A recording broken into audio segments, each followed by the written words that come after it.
Welcome to episode 21 of the Seller Club podcast, one of our Clubhouse Q&A episodes. We've got a mishmash of things for you, but before we get to the mishing and the mashing, let's drop that beat.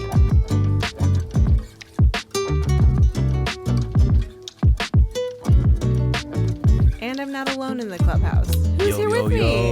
What is up? What is up? That's a little too smooth without us. I know, right? It was like so. It was so easy. Too refined. Too good. Too refined. Felt like this podcast is just going on its own. Yeah, exactly. I'll unpolish it a little next time. We're gonna roll with it though, because we do have quite an assortment of things to talk about today. Mm-hmm. Okay, like. Well, first we're going to talk about the very recent spring seller update from eBay. There was a whole virtual event about it. We had a networking room, which was really fun. We did a mindset reset for resellers, like the three of us, the Seller Club hosts. So that was a blast. But there were also tons of announcements and such cool stuff coming around the bend from eBay. So we're going to review some of those highlights that we thought were really interesting and cool. And we're also going to talk a little bit about some of the lesser known List Perfectly things that are part of their extension and also their companion website, Listing Party. Yep. So we're going to talk about some of that too. And just as a reminder, eBay and List Perfectly are our sponsors and partners for this podcast. So the Q&A episode is a good chance to kind of touch base with both of them in a little bit more depth. So that's what we're going to do. And we do actually have a question to answer as well. So that's kind of the order of operations. What do you guys think? I think we're ready to go. Okay, we're ready. Awesome. Should we jump into that spring seller question? Update? Oh, okay. Spring seller update. You know what? Either way, what do you want to do? Glenn, what do you want? You're the tiebreaker. Let's go spring seller updates and check-in. All right. Okay. All right. Well, Glenn has spoken. Why don't you start? Kenny. So, the main thing we're going to talk about, at least on my side of it, right, is background enhancement. Now, this is high-quality backgrounds at your fingertips, powered by AI, is one of the new updated features with eBay. And quite honestly, I probably could have used this when it's because I tried to do this little routine to where I set up some lighting in the storage unit, taking photos, and I did notice some were a little shadowy. I wasn't that thrilled. Right. A little shadowy, and I was like, you know what, these could look a little cleaner without me having to like go back home and upload these photos and go back and forth. So there's like different, I guess, backgrounds and different things you can generate on these moving forward. And I know I think they're an example, like studio, AI generated background, white background, countertop, outside, inside, like different things you can do. Of course, cropping out and isolating the product as well. So no more excuses with bedroom, couch, floor, floor, dirty, whatever product. Some people take photos in store at the Ross floor. That is very true. Your you know what? dirty That's a good socks. point. Now you can do this even better now because you have the background. Because we've seen some people actually take photos of, like, remember that seller that he was taking a photo of it at the Nike outlet. He literally just hangs it on the racks and just takes photo of it, and then the background's like the Nike outlet. Yeah. He's But the like, bad thing is the Nike outlets. It's in its natural habitat. Yeah, exactly. Here it is in the flesh. Nike outlet though, bad lighting. Yeah, I mean, you got so many people walking around too. Yeah, exactly. And the acoustics are just weird for the product, so you can't have that. Yeah, exactly. But Ross and Burlington though, way better lighting. Way better. Crispy lighting. Yeah. Really? Yeah, I think go ahead. Oh, that they would tuck in the little like price tag and the sensors into like the shoe, and then just kind of hide that, and then take the photo and be like, "Hey, for sale." That's hilarious.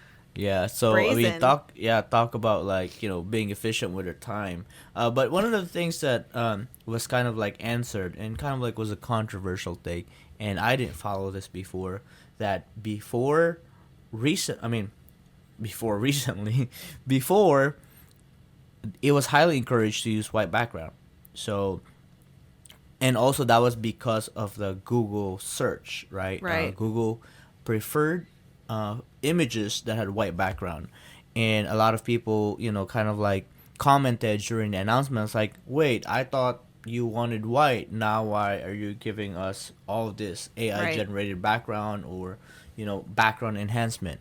The reason for that is Google is not doing the white background preference anymore. They're not rejecting images that don't have a white background. It's not going to affect you in rank and all that stuff. So what the cool part about it is I was right. You're like, I never changed my ways. And look at me now. Yeah.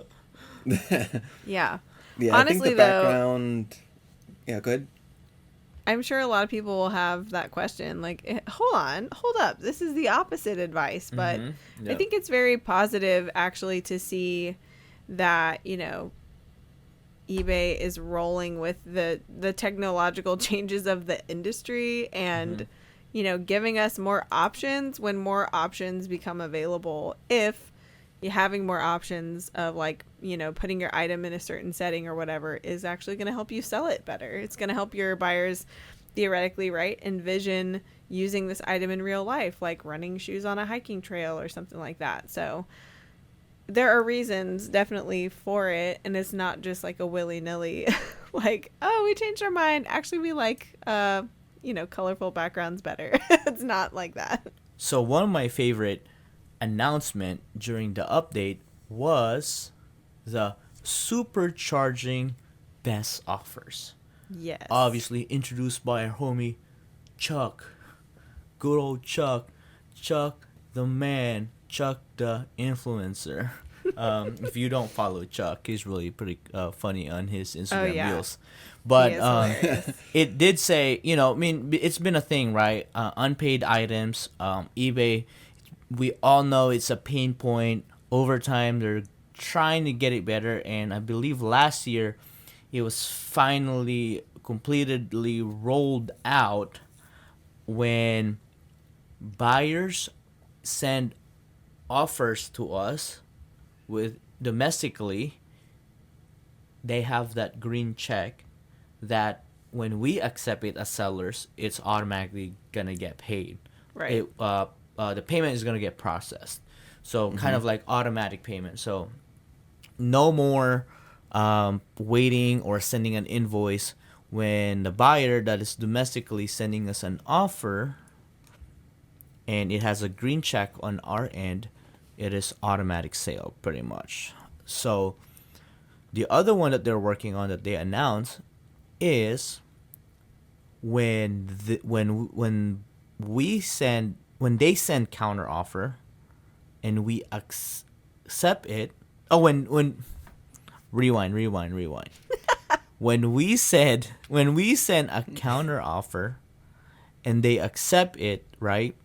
Usually what's going to happen is most of them don't pay immediately because they have the option to not pay. So I call that your item is being hostage in the gulag. It's being held hostage. We don't like it. Right? So I've always seen it like, man, this has to be my competition, taking my item out of the listing. Right. Because then think about it, it's in limbo. No one else can buy it, and you don't have money for it. So you're just waiting. Yeah. You can't ship it, right? Like you can't do anything. You can't do anything. Or sometimes, you know what I hate is when they accept the offer.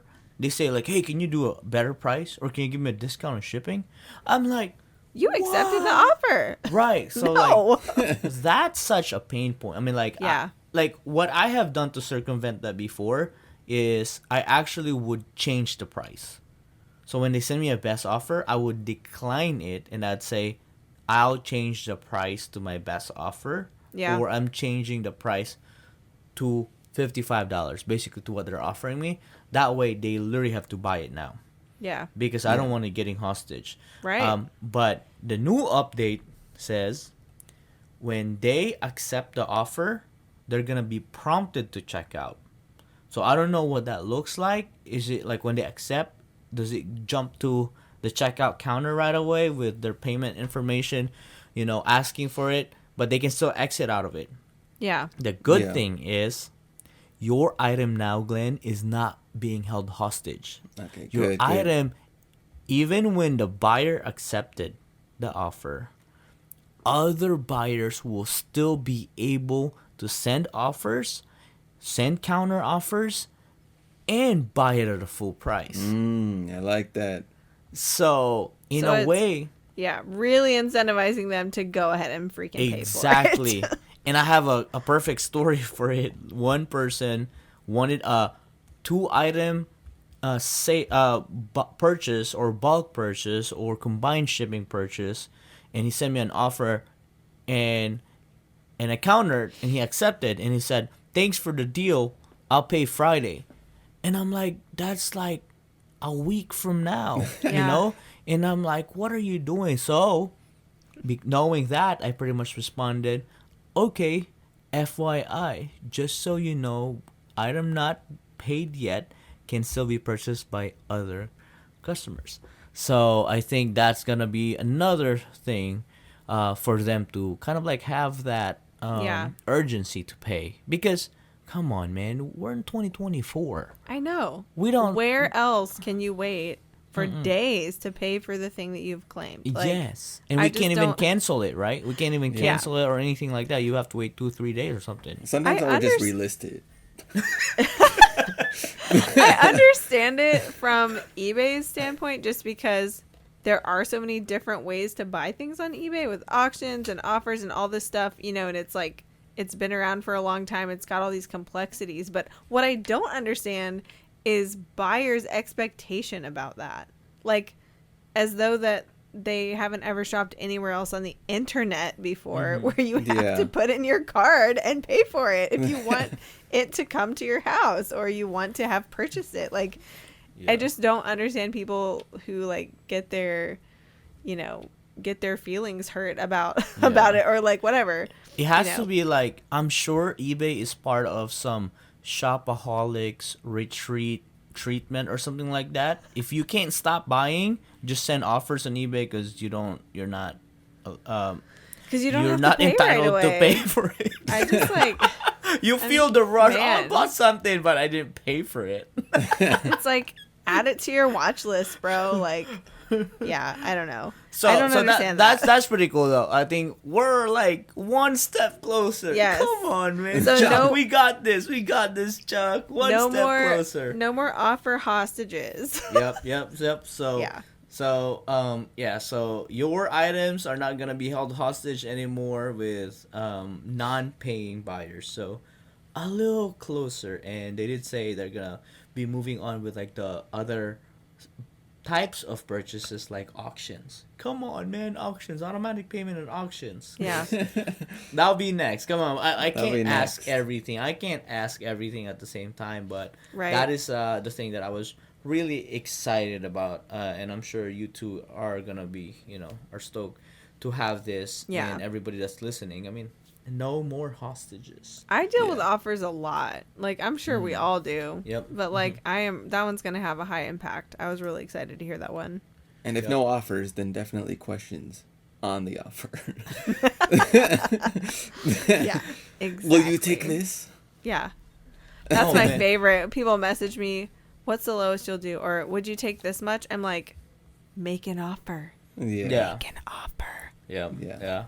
That and people asking for trades. Hey, will you trade this shoe for this? And I'm like, where in my listing is this trade? I mean, I don't think eBay is a trading platform. Yeah. This is not ye old trading post. No, and then like they always say like, come on, man, I'm trading you worth more than your shoe. I'm like, what? Like, what? Wow. I didn't ask for this. See, I must not be selling the good stuff because nobody wants to trade with me. That's wild. You hand deliver it, man. Yeah, I was like, how does that even? How do you even facilitate that trade? It's 100% authentic. Yeah, Yikes. I'm like, that is wild. Like, wow. Next time I'm just gonna like ship it to me first, and I'm not gonna ship. And then I'm gonna be like, you gotta purchase it. That gets is a shipped to mess. authentication. They don't even know Ken, what you're this gonna is. get in trouble. You're gonna get yourself in trouble. No, He that's would what. never. Yeah, I would never. He would never.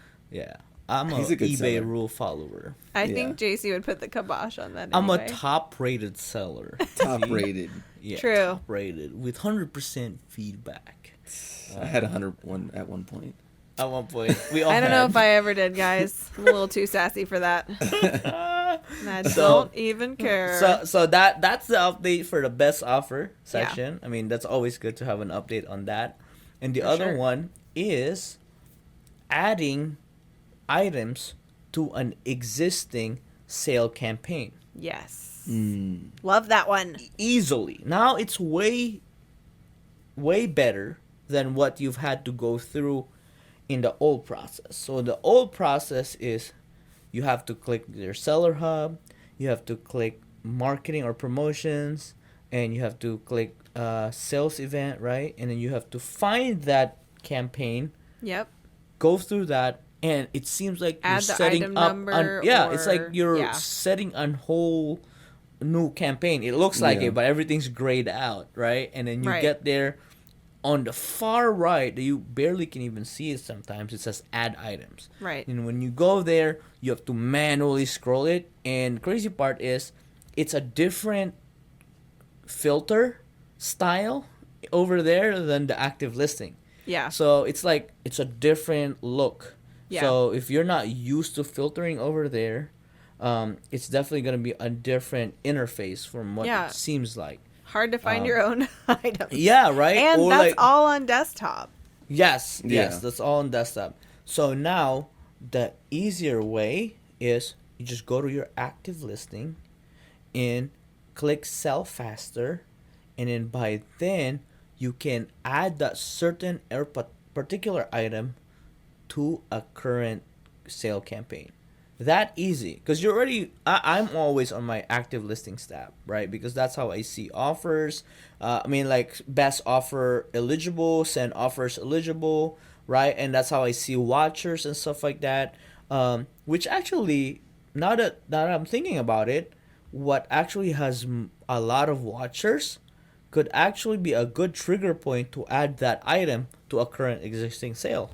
Yeah, because that would send a notification to them. It's like, hey. This item is that now you've been on watching sale. is not on sale. Oh, that is genius. I'm going to do that. Ken is realizing this in real time. In real time. He's like, what am I doing recording this? Let me go work on this right now. Yeah, like, all right, see you later. I'm just joking. What do you guys think? Like, how would you filter? Like, maybe most viewed items or something like that? Yeah, or least viewed watchers, exactly.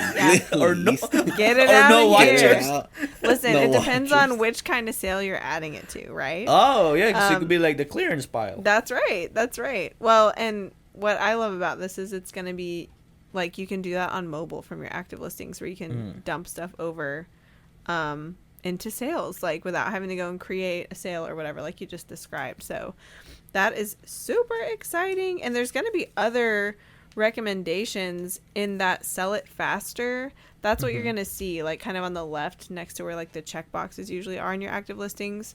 So sell it faster is going to have that, but it's going to have some other like suggestions available for how you know different levers you can pull to try to sell that item faster. I like that. Yeah. I like that. You want to hear some of the other seller initiated updates? Yeah. Okay, so social updates, auto posting feature, which is designed to help you drive more traffic to your listings. We talked about the background. So Terra Peak product research, we're going to get into that. Shipping updates, eBay standard envelope categories expanded to patches, stickers, decals, greeting cards, and seeds. Didn't they do that in the winter one? I don't know. It says right here in the spring seller check-in, I guess Maybe expanded to. Yeah, maybe people don't know about it. Maybe they just, that's what I'm thinking. It just added more I was excited about that in the winter. And I have to say, I've sold a bunch of patches and appliques and been able to use that and, you know, ship them for like 64 cents or something. It's awesome. And it's got tracking. Okay, so there we go. Yeah. Good to know. You want to talk a little bit about the product research or...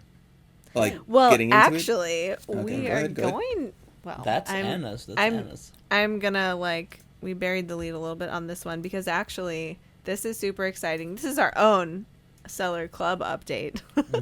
We have just executed our first ever interview, and it's all about that. It's all about the product research updates.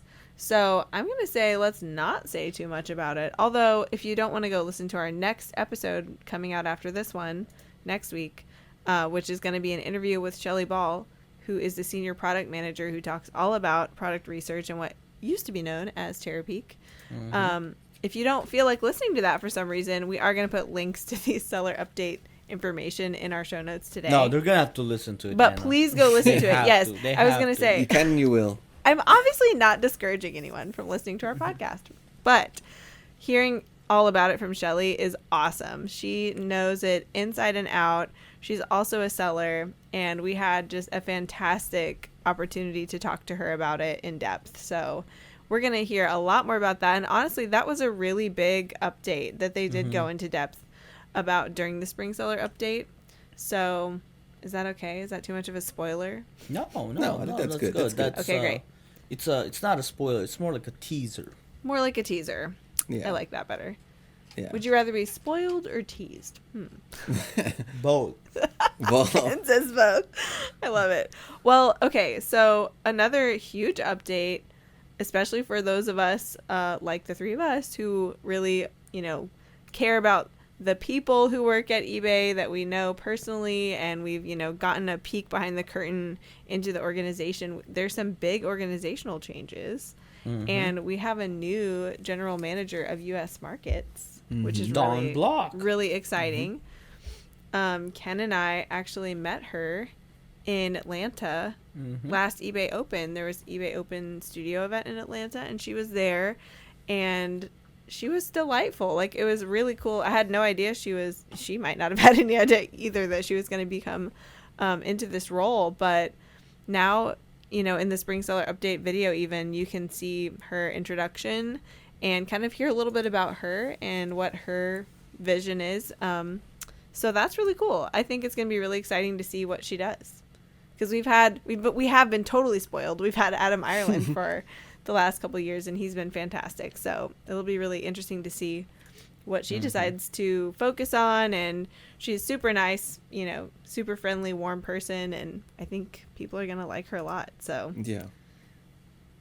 All right. We just got our first interface with her during that update. So yep, I think that's pretty much it obviously we are going to link down below on all the stuff that we have talked about, but those are just, the few things that jump up a lot. And if you have any other questions, I'm sure there are actually links to the YouTube channel as well, eBay's YouTube channel, that you can watch. There are category breakouts. I know Shelly did a category breakout, and we know Chuck and Jonathan did a breakout also, and I'm sure there are other things. We can only be in one place at one time, so we couldn't be in all of them. Right. But anything else, Anna, as far as seller update? There's one little thing that I personally was really excited about that I guess I'll mention, and actually I think it was part of Chuck and Jonathan's breakout session, but anybody who uses the custom SKU will appreciate this. It is now viewable to see on your item page. So it's in the top bar with all of the information about your item kind of above where the photo is. And that's just really helpful at a glance when you're looking at your item on its own, on its own actual listing page. So you can see that on there now, and I'm really happy about that, because it eliminates a lot of questions that I regularly have about my own items when I'm looking at them. That is a good call out. Yeah, so that's a tiny one, but I think that'll also be high impact for a lot of people who use custom SKU for stuff. Very, very true. All right, Q&A part. I know there's also a question that I need to answer as well, but ooh, Anna, go ahead. All right. Well, this is a question that somebody recently asked me, just kind of in passing on social media. We were talking, just talking shop. And it was a friend of mine who's a reseller, and she was asking about consignment and about how to, what's the best way to kind of set up consignment, what's the type of cut that you would normally do. And I have done some consignment. It's not like my wheelhouse really, and I actually want to learn how to do it better and like really think through having a good system for it. But recently, actually because of List Perfectly and some of our Seller Club seminar stuff, I have become aware of another great resource, great group of sellers over at Consignment Chats. And I actually did say that to my reseller friend that I was talking to, you should check out Consignment Chats because they're all about consignment. They're all about, helping sellers be consignment ready for this exact kind of situation. When somebody approaches you, hey, I have this maybe semi-valuable stuff, like, would you sell it for me? We can split it or whatever. But just kind of being able to have some parameters and have a process to be able to hand that person and say, I'm willing to under these conditions. Right. And this is how it works. And, thinking through all the contingencies and what you do, after the consignment period's over with the items, or what your actual split is and how it works. They're just like the authoritative resource on that. So I definitely referred my friend over to them, but it just made me think, anybody else who's maybe not had a great consignment experience or just feels like it's murky or feels like they're not ready to even entertain those questions. When it's known to people around us that we're resellers, it's inevitably going to come up at some point, right? Right. Yeah. So it's good to just know when to say no, when to say yes, and based on what. And so I just wanted to throw that out there and kind of shout out to Consignment Chats. So we're going to have a link actually to their link tree also in our show notes. And they have so many resources. They have a free Facebook community. They have a YouTube channel. They're part of the List Perfectly community as well. And they even have like a sample, let me see what it's called, a sample consignor agreement in their link tree. So that's really cool. Even to just look at that and see kind of what the pros, how they set it up and how they think about it. So I definitely want to go more in depth about that at some point myself and just be more ready. But yeah, for now, the best thing I can do is point over to them because they have definitely got it down to a science over at Consignment Chats. Yeah, I would think the agreement is probably the hardest thing because also like what's the lowest or you would take for a product or something. I mean, it's not your item, right. But do you have to contact them every single time an offer comes in? Hey, right, this offer came in. What do I do now? For sure. Is that good enough? Do you want that? And then they're like, nah, let's go ahead and counter. Yeah. Go back and forth. You're like, yeah, I know. Right. And then you're the one storing the item. Yes. And you can see like how exhausting and how much strain could be put on the relationship if you don't have it really clearly set up from the beginning in those kind of details, right? Yeah.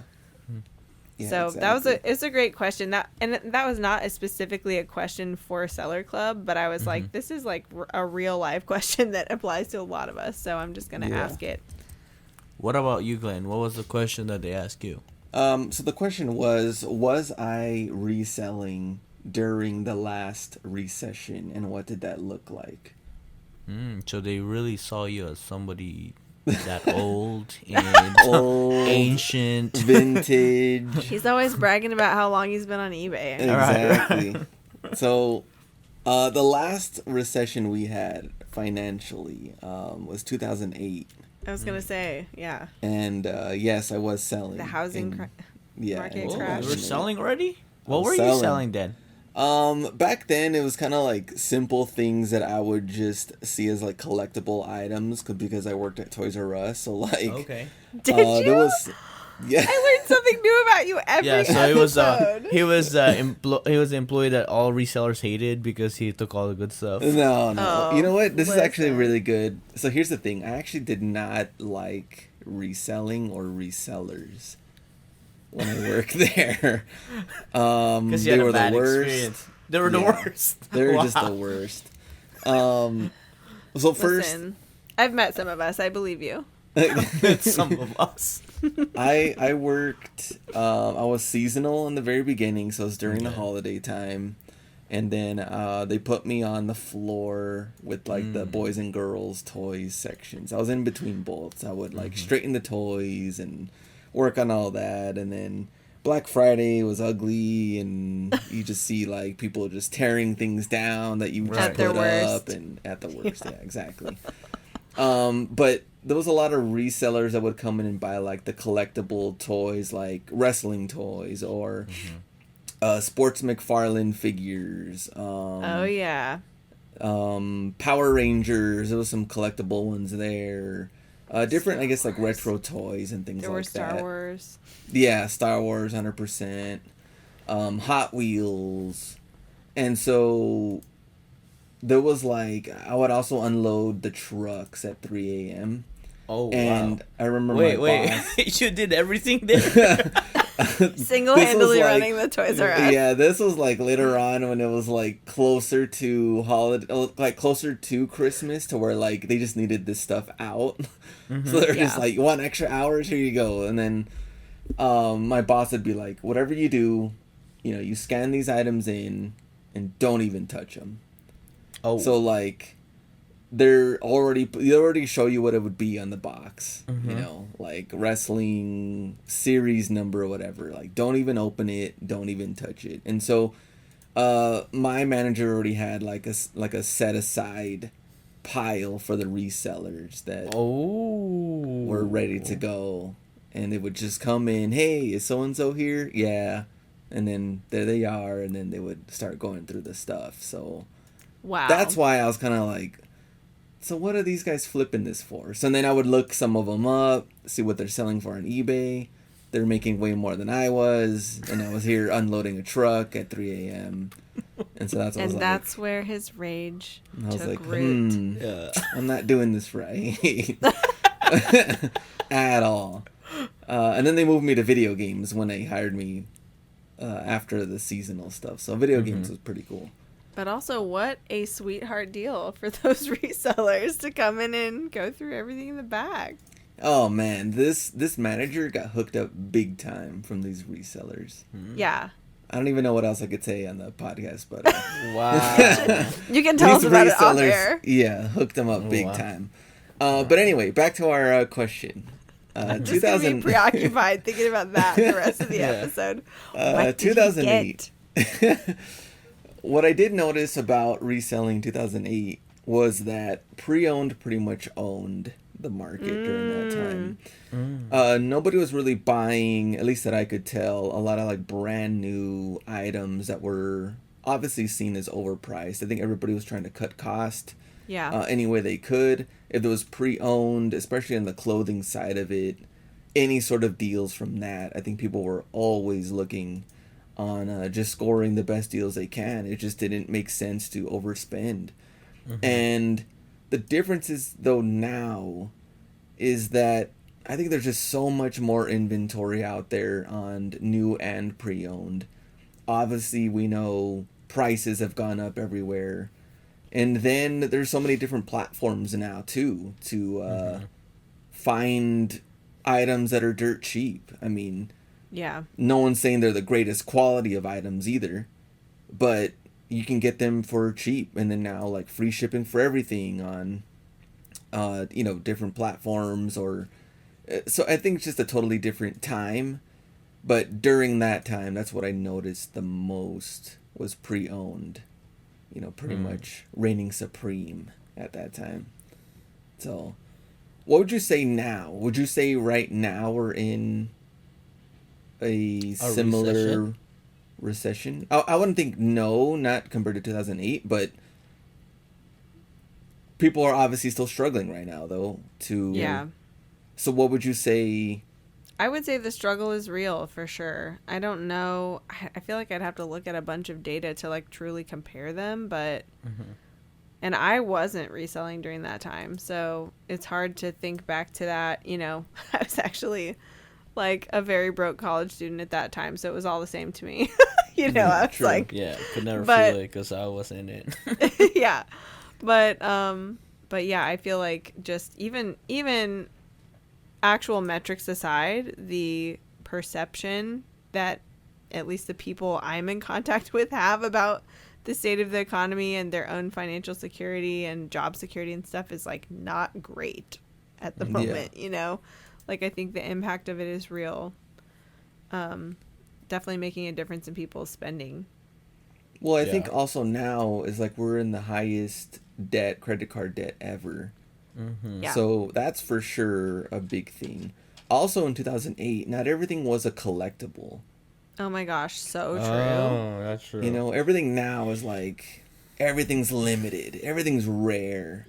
Everything's numbered. Yeah, you think we've gotten to a point that they saw that as an opportunity, and now they've numbered everything. So now we're like, you know, it's not that rare to us anymore like it was. Yeah. Online only and exclusive this and... Yeah. Walmart exclusive, Target exclusive. Now everybody has their own exclusives. Yeah. So it's like at that point, the supply overpowered the demand. I think, you know, that has a lot to play with it, you know, because, you know, even in retail arbitrage and stuff like that, there's stuff that I thought it was a deal. And next thing you know, you find it on a Nike outlet or Ross or Burlington. And what you thought was a deal, it's like the same price they're selling to consumers. So like, where's the profit there? Where's the margin there? So that's definitely an interesting take. But I would say that buyers are becoming more deal savvy. I would say the last 2 quarters, Q4 and Q1, I've had more offers, way more offers than I like right now. I probably get 2 to 3 offers every hour, and before compared to just straight buy it now. Weird flex, but okay. No, like that's kind of like sometimes annoying because I don't have Oh, he's annoyed now. No, I don't have a set offer like auto decline because I don't like the auto decline feeling. You're like, so, I want to choose. So people would like offer me $25 on a $75 item. I'm like, whoa, like you want 75% off? I'm like, wait, like no. Where can I get that? Right? Like I lowball stuff, but like I lowball 50%, not like 75. Yeah, you're like, I'm not gonna automatically, you know, decline it. I'll manually decline it. Yeah, I want to feel it. But I mean that makes sense. Yeah. More deals. That's what they want. Mm-hmm. And it's just a different time. It is interesting what you said about how back then pre-loved was really like it. You know, there just wasn't as much like new with tags stuff that was available for that kind of a price for, you know, direct to the buyers. And I wonder how that is now. Like I'm just curious about that, like how it compares now. I don't know if we can answer that, but you know, for me, my business by and large is all pre-owned, pre-loved. I mean, the fact that eBay now has a whole language around it that's pre-loved with fashion, you know, like it's a thing. It's a sustainability thing. Yeah. It's a economic thing. It's a fashion thing, style thing in some cases. So I think it's really interesting, like how pre-loved or pre-owned items like have all those things going for them now, but also maybe they are competing more with new items than they were back in the day. Yeah. I also think, I don't want to like misquote this or something, but I'm pretty sure, you know, I've talked about before, like the Scavenger Life podcast was like pretty much the reason I started selling on eBay. And I'm pretty sure they started their eBay business during that time too. And it was like, you know, they had a huge like lifestyle shift. They were working in tech kind of jobs or, you know, doing videography and stuff out on the West Coast. And it was super expensive, cost of living and stuff. So they moved to this way lower cost of living, more rural area. And they started selling seriously like flea market-y, auction, thrift store type of stuff. And started making their living that way. And I'm sure that the gist of that is accurate, you know, because I know their story pretty well, but I recall them saying frequently on their podcast, like, you know, we started this in a recession. Like this got off the ground and paid our bills and became our full-time income in a recession. So there's really no reason that it wouldn't be, you know, a good idea to do it during a recession. Yeah. No, very true. And they never had anything else to compare it to. That's how it started. You can go to like Plato's Closet now and like these stores, and like they're selling like Air Max 97 for like 85. Yeah. And like you can go to the outlets and get them brand new with box at cheaper. 65. Yeah. Yeah. And that wasn't also going on in like 2008. Like you weren't going to get the brand new one cheaper than the pre-owned one at a different store either. So yeah, there's bigger differences there, but that was my question. Anything, Kenny, over there on that side? Nope. No questions. I just haven't opened. Questioning everything. There are himself. Questions, but I haven't opened their messages. I'm just joking. Kenny. No. If you have a question, email us at sellerclubpodcast@gmail.com. Yes, there you go. Ken may or may not respond. No, sellerclubpodcast@gmail.com. One of us will respond eventually. One of us will, for sure. We're not. Well, the other question. One more.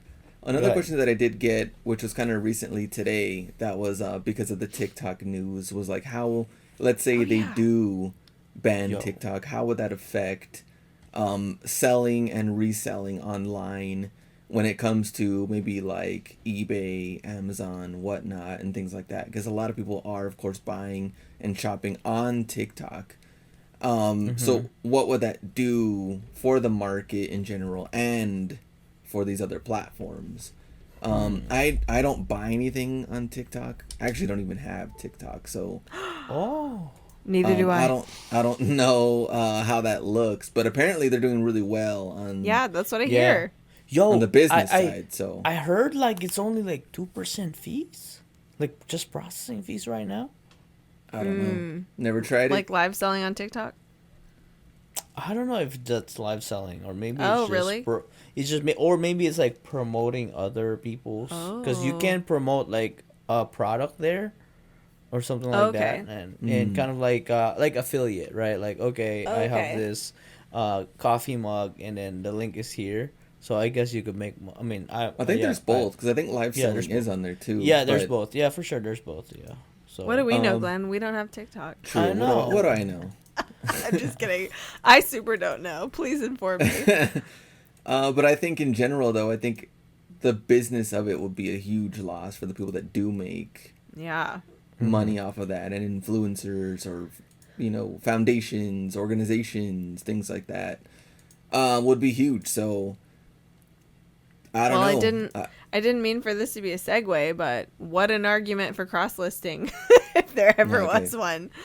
Right. There you go. And talk about our partners list perfectly. Let's go. Well, I don't know that TikTok is part of that equation, but just, like we're just talking about in this current time that we're living in, like there are a lot of ways to sell online. There are a lot of platforms, and it definitely makes me wonder also. I don't know the ins and outs of whatever was just passed about that, or whatever was it even passed, or what happened?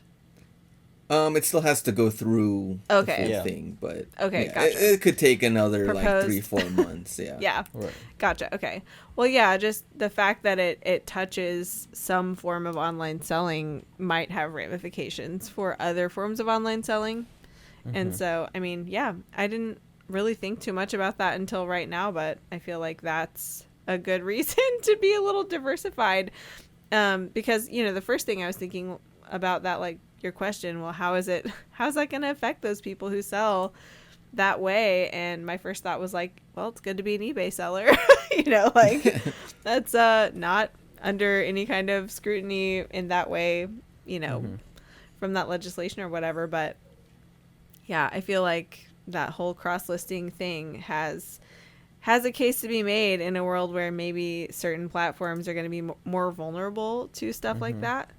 So, but we are having a little List Perfectly moment in this episode, so we can definitely just get into that. Yep. But so I guess I'll just start off with, I've been the newest to the ball game using List Perfectly. I have had more sales on Depop and Mercari, still 0 sales on Poshmark. I'm trying to decide if I want to make a dramatic exit from Poshmark or not, but I'm just letting it. Wow, it don't have to be dramatic, Anna. Well, doesn't it? To be dramatic? No. How do you feel about Depop though? I don't know. I don't like that there's no titles. That's really strange to me. I don't know. That's very strange to me. She wants more work, Glenn. No. But She's very detail oriented, so she is. Well, it's helpful when you're searching for something to be able to like type in a title. I don't know. It's just weird to me. But I've had the fewest sales there. Okay. So I've had a lot of like really low ball offers. Which is fine. It's whatever. It also takes like 2 weeks to get paid out or something, which is not fine. I don't love that. I'm basically just any sales I'm making on there, I'm just going to forget that exists. And then several weeks from now when it hits my bank account, it would be like, oh yeah, great. Free money. Depop. I forgot. Forgot about this. That's kind of how I feel. Definitely Mercari is the strongest by far, like runner up, I would say, to eBay. And I mean, yeah, we're going to talk a little more about this in a couple episodes. Also, we're going to be reviewing Q1, which will be really fun. Yep. But my sales volume has finally kind of picked up to what I would consider normal, like around 10 items a day selling again for the first time since before I moved. So that might not be exactly true. There's probably a moment in Q4 when that was true last year, but for the most part, the vast majority of the last year has been like way slower than that. So I'm really happy to see that picking back up. But you know, the Mercari and Depop stuff has just been a little bit of a sporadic trickle. So anyway, as far as the listing or the List Perfectly platform or extension, like I have really been enjoying getting to know the ins and outs of it a little bit more. And they actually just recently revamped kind of their help information section. Yep. And there's a little kind of like walkthrough down in the corner of your kind of your landing page where your listings are that you can go through so that you understand the basics of how it works, which is really helpful. Because I don't know about you guys or about anybody listening, but I need to learn things a few times and do them a few times sometimes, especially on like the web, right? Like on a website where there's multiple steps, like I need to go technologically challenged, right? Yeah, that's me, Ken. That is absolutely me. So I love that I don't have to like bug someone every time I need to go, what was that again? How do I do this? But they also have a new oh my gosh, I'm having a brain fart. What is it called? The listing dashboard. That's what I'm trying to say. Their listing dashboard has been streamlined, so it's more customizable now, which is awesome. I really like that. For me, you know, getting the little criteria, the columns for your listing information that you want is like so crucial. And you know, you can filter and you can search stuff in there like you used to be able to, but I really just like the way it looks better. It's like easier on the eyes somehow. It's like easier to quickly find and see what you're looking at. So it's really faster to use. There's a new navigation bar, and that's available on all different levels of the plan for List Perfectly. So I just wanted to throw that out there because that's kind of been a recent update too. And like for me, that update happened, you know, just shortly after I really started using it. So I was like, oh, wow, a new dashboard already, you know, but I'm sure everyone else is like used to the old one for a long time probably. But I think it's really good. I really do very much prefer the new one. So if you have List Perfectly already, when you log in and you go to your listings, there should be like a banner at the top that says, go check out our new listing catalog. Yep. Something like that, and you can just click on it and it'll open into the new format. So go check that out if you haven't seen it already and see what you like about it. I think there are a lot of new things, and because I'm kind of new to the whole thing, there's probably some things that I don't appreciate fully that somebody else would, but I really do like how it's working so far. Yeah, it's definitely way better looking this time. And because we've been you guys have been on forever. Yeah. Glenn has, not me. I'm just especially Glenn. Forever. Yeah, forever. So, also too, one of the things that we want to highlight is the other feature that you get if you are a member of List Perfectly, which is access to listingparty.com. And with listingparty.com, there are multiple, pretty much the modern day chat room of back in the day. When Glenn used to hang out at the forums and back in the first recession. Yeah. What was that? America Online. Yeah. AOL. AIM, baby. Yeah. So I had this. AIM. I that. Or that. Have you? I don't know if it was a Philippines thing. If it was the MIRC chat. Have you seen that? We had MSN. Yeah, it was like that. It's like I had the free discs in the mail. Okay. Or Trial. the diskette. The diskette. You guys, The floppy you guys disk. and your weird flexes on this episode. What do you mean weird? Oh, we're just flexing Glenn's age. That's what it is. Yeah, that's what it is. That we've survived multiple wars and multiple recessions. But no. Kidding aside, guys. Listing Party is an awesome resource and community. And also, because we're partnered with Seller Club, we actually have done 2 Seller Club seminar over there. So, last time, what did we talk about the last time, Anna? Put me on the spot. I need to go look back at the title. It was Stepping Outside the Box, wasn't it? Stepping outside the box. Yes. That's because we did the mindset one for eBay. I know. I have like 3 of them in my brain right now. Yeah. All right. Stepping outside the box. See, we did Stepping Outside the Box, and then at the Spring Seller update, I reset my mindset and I erased everything. Yeah, that's what happened. So, So we've been doing it once a month. It's pretty much like a 90-minute session where we collectively discuss and put out some different ideas that could help us get to the next level. And, just to name a few, in listingparty.com, they actually have customer support 411. So it's a live room that you can hop in there and be like, yo, I need help. It's like a Zoom call. So if you're not technologically inclined like me, you can go and get help from a human being who can show you demos and walk you through stuff. They have that regularly scheduled. Yeah. So there are mastermind calls. There are mastermind for 6-figure sellers trying to get their daily accountability. They have calls. Cup of Consignment with Consignment Ladies, and also we have the Snoop Doggy Show. Obviously, we can't forget that. We have creative conversations, just a lot of things going on. So we all know that this business can get lonely sometimes, and I think this is a great feature that you get with List Perfectly. Network outside your current circle and step outside the box and get subscribed to List Perfectly. Yeah, it's like I love the variety of stuff on Listing Party. That was something I was never party to, pun intended, until I obviously got in the loop with List Perfectly. And there really there's things to kind of educate you and expand, your knowledge base and your experience as a seller. And there's also a lot of community, and there's also just stuff that helps you kind of feel like you have coworkers, right? It's more like just kind of like getting through your day, accountability for getting your stuff listed. So there's just all kinds of different things on there. And there's just like all this regularly scheduled programming. So it's cool. Our little corner of it is our Seller Club seminar, but there's so much more than that. Every day of the week. So definitely look into it.